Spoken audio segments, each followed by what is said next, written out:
Start by opening the Spectrum app on your smartphone.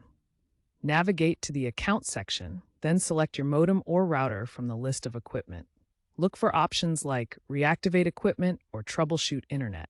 Follow the on-screen instructions to begin the reprovisioning process, which usually takes between 5 and 15 minutes. If the app method doesn't work, you can try reprovisioning through Spectrum's website or call their support line at 1-855-478-6789 for guided assistance. For troubleshooting, access your router's status page by opening a web browser and going to http://192.168.0.1. Use admin for both username and password unless you've changed them. Check for signal strength and any error messages displayed. Look at your modem's indicator lights. A solid green online light indicates a stable connection.